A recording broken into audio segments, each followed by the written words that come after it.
tepaga ventilyatorlar qo'yib berdi, havo yaxshi aylanmasdi. Suvlar bemalol bo'lib qoldi. Sharoitlarimiz rosa yaxshi. Hammamiz xursandmiz. Remont qilgani ham bilinyapti-da. Odamlar ham xursand bo'lib kelishyapti. Mana shu joy haqqilarni ham o'zimiz telefon orqali QR-koddan to'laymiz. Наконец-то свершилось то, о чем я всегда мечтала.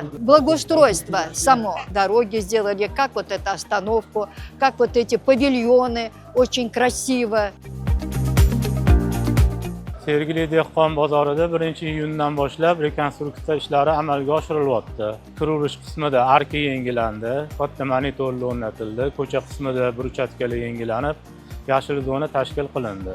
Rastalar laminatsiya qilindi, kuzatuv kameralar ishga tushirildi. Bozorda situatsion tahlil markazi ishga tushirildi.